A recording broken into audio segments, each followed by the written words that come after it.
کہ اللہ تعالیٰ فرماتا ہے کہ تمہیں خواہشات کی لذتوں نے دیوانہ بنایا ہوا ہے، تمہیں دنیا کی لذتوں نے دیوانہ بنایا ہوا ہے، اور ان دنیا کی لذتوں میں سب سے پہلے عورت ہے، اور اس میں کوئی شک نہیں ہے کہ اس دنیا کی سب سے خوبصورت چیز عورت ہے۔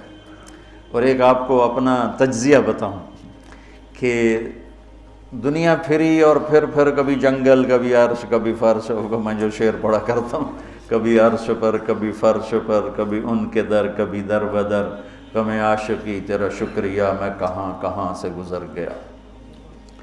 دنیا میں انسان کے علاوہ جتنے نر ہیں وہ بہت خوبصورت اور مادی انتہائی تھکی ہوئی، چوڑی۔ مور دیکھا ہے؟ مور نر دیکھا ہے؟ کیا اس کے پر، کیا اس کی شان، کیا اس کا حسن، اور مور نہیں ویکھی مری ہوئی چوئی دی طرح۔ گھوڑے کو دیکھو، میرے والد صاحب گھوڑے رکھا کرتے تھے، تو ہم چھوٹے چھوٹے ہوتے تھے تو جو نر گھوڑے ہوتے تھے ایسے ان کا سر اٹھتا، اور گھوڑیاں ہی کرتی ہوتی تو ساری، حتیٰ کہ چوہا بھی سونا ہوتا ہے، چوئی نر۔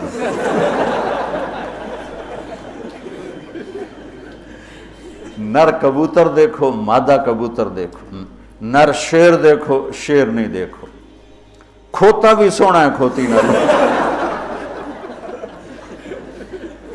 یہ میرا ایک تجزیہ ہے کہ انسان کے سوا جتنی مخلوق جاندار، اس میں نر خوبصورت ہے، مادہ اس کے مقابلے میں بالکل ماٹھی، اور انسانوں میں اس کے برعکس ہے، اس میں مادہ خوبصورت ہے، نر اس کے مقابلے میں نوکر ہی لگتا ہے بیچارہ۔ اللہ نے عورت کو حسین بنایا ہے، مرد سے زیادہ حسین اللہ نے عورت کو بنایا ہے، اور جنت کی بھی سب سے بڑی نعمت اللہ کی رضا اور نبیوں کا پڑوس اور اللہ کا دیدار، جو ایک روحانی نعمتیں ہیں۔ اس کے بعد جو جنت کی سب سے بڑی نعمت ہے وہ جنت کی نیک عورت ہے، جنت کی حور ہے۔ اسی سے بابا آدم علیہ السلام جو جنت میں اداس پھرتے تھے، جب ماں جی آئے تو ٹھر پائے آدم علیہ السلام، خوش ہو گئے، واہ واہ جوڑی بن گئے، جوٹی دار آ گیا۔ اور یہ بات تو آپ سب کو معلوم ہے کہ اللہ نے یوسف علیہ السلام کو سب سے حسین بنایا، لیکن یہ بات کم معلوم ہے کہ عورتوں میں سب سے حسین اللہ نے حوا کو بنایا، ایسے حوا۔ آج تک کوئی عورت ایسی خوبصورت نہیں پیدا کی گئی جیسے اللہ تعالیٰ نے حضرت حوا کو پیدا کی۔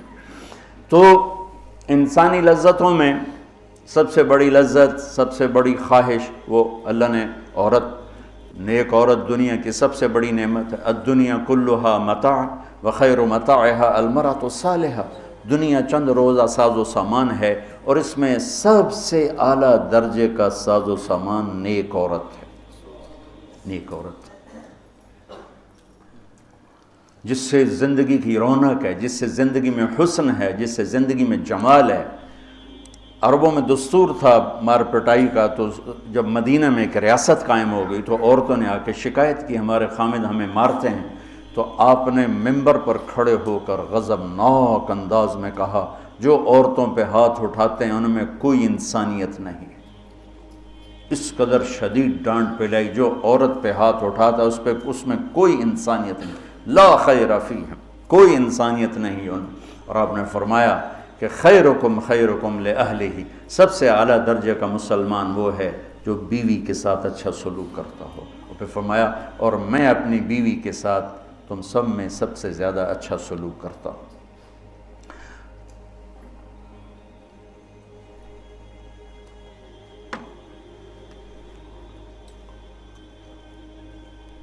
آپ نے 9 گھر آباد کیے،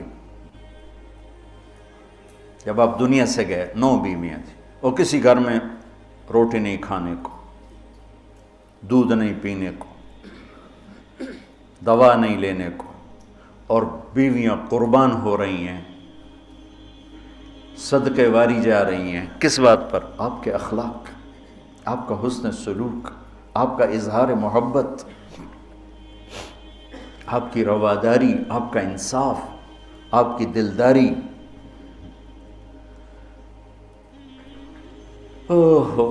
تو اللہ تعالیٰ کہہ رہا ہے تمہیں بڑی اچھی لگتی ہیں عورتیں پھر آگے نمبر 2 اولاد، پھر سونے چاندی کے ڈھیر، پھر بڑے خوبصورت گھوڑے، پھر جانور، پھر کھیتیاں. پھر اللہ کہتا ہے یہ تو دنیا کا تھوڑا سا ساز و سامان ہے، اللہ کے پاس بہت خوبصورت ٹھکانہ ہے. پہلے دنیا کا بتایا. ابھی ہم بیٹھے تھے، تمہارے استاد کہنے لگے ذہب سونے کو کہتے ہیں، اور ذہب ہے چلے جانا، یعنی یہ وہ چیز ہے جو چلی جاتی ہے، اور فضہ بھی ہے، انفضہ سے ہے بھاگ جانا، بھگدڑ مچ جانا. تو سونے چاندی کے اندر ہی بھاگ جانے کا مطلب پڑا ہوا ہے، تو کون کس کے ساتھ یہ وفا کرے گا؟ لیکن انسان کی کمزوری اللہ نے بتائی کہ تمہیں عشق ہے، تمہیں تمہاری خواہش ہے میری بیوی ایسی ہو، میرے بچے ایسے ہوں، میرے پاس سونے چاندی کے ڈھیر ہوں، اور میرے پاس سواریاں ہوں، گھوڑے ہوں، میرے پاس لینڈ کروزر ہو، میرے پاس مرسڈیز ہو، میرے بڑے کھیت ہوں، بڑا زمیندارہ ہو، بڑا میرا ڈیرا ہو. یہ سارے تمہارے اندر کے خیالات ہیں جو اندر جنم لیتے رہتے ہیں، لیکن لو بھی لوگے تو کب تک لوگے؟ شیر شاہ سوری نے جب دلی کو فتح کیا، بہت اچھا بادشاہ تھا، بہت اچھا بادشاہ، تو وہ کہنے لگا ہائے افسوس میرے سر پہ حکومت کا سورج اس وقت چمکا ہے جب میری اپنی زندگی کا سورج غروب ہونے والا ہے. 60 سال کی عمر میں اس نے فتح کیا دہلی کو، اور 66 سال کی عمر میں فوت ہو گیا. تو یہ ساری چیزیں کسی کو مل جائیں، پیدائشی طور پر مل جائیں، وقت کتنا ہے؟ 60 70. زیادہ بوڑھا ہو جائے تو اولاد ہی تنگ پہ جانا. مولانا صاحب دعا کرو ابا جی نو خیر ہو جاوے، یعنی ہوں ٹر جاوے، ماں جی تے رحمت ہو جاوے. لیکن اب اولاد سے خود سنا ہے یہ دعا کرو ماں جی سوکھے ہو جاؤں، مطلب مر کے مگرو لے جاوے. اولاد موت کی دعائیں مانگتی. تو اب اللہ اس کے تقابل میں لاتا ہے قل اُنَبِّئُكُمْ بِخَيْرٍ مِّن ذَلِكُمْ. انبئ کا مطلب ہوتا ہے بار بار بتانا.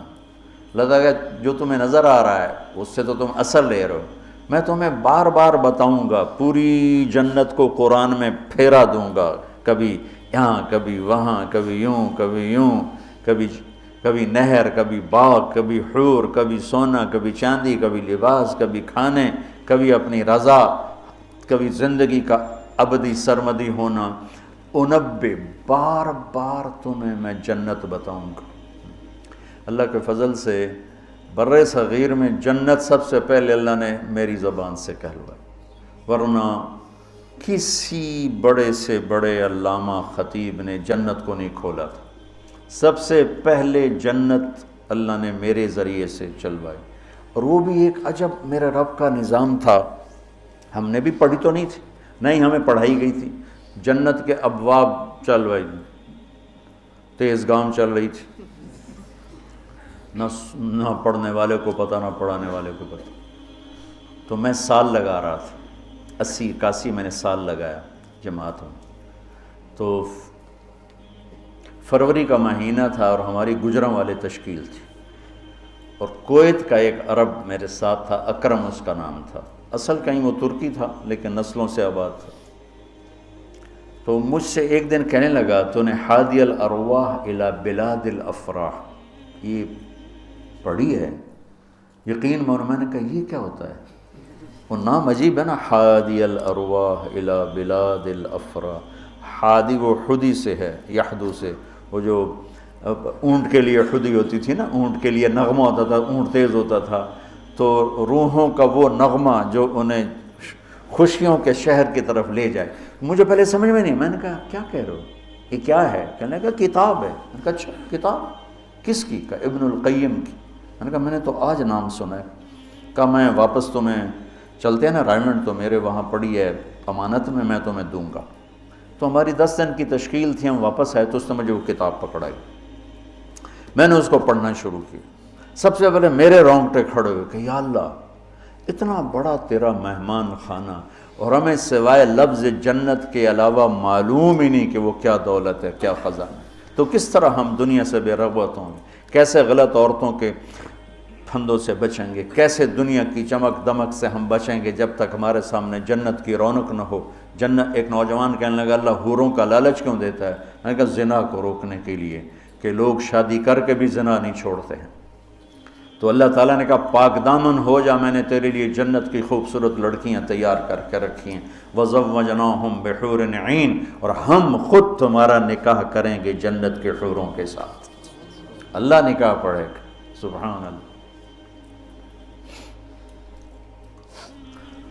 تو میں سال میں تو چل ہی رہا تھا، اور میرے اس وقت ہوئے تھے ستمبر، اکتوبر، نومبر، دسمبر، جنوری، 5 مہینے گزرے تھے، اور باقی 7 مہینے پڑے تھے. سب سے پہلے سال میں نے لگایا تبلیغ میں، پہلے 7 چلے ہوتے تھے. میں نے جنت کو شروع کیا، پڑھتا اور بولتا. جماعتوں میں تو پھر رہے تھے، ادھر پڑھنا ادھر بولنا، ادھر پڑھنا ادھر وہ سارا ایک دم میری ہوا جو شہرت کی ایسے ہوا کی طرح میرا نام پھیل گیا کہ کبھی کسی نے جنت سنی نہیں تھی.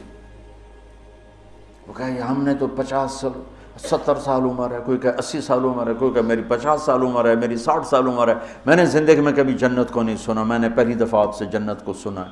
تو وہ جو میں پہلے مشہور ہوا لوگوں میں، وہ جنت کی وجہ سے کہ جنت کو میں نے بیان کرنا شروع کیا. سارا 1000 آیات ہیں جنت اور جہنم پر، اور کوئی بیان ہی نہیں کرتا. کون ہم مرنا چاہتا ہے؟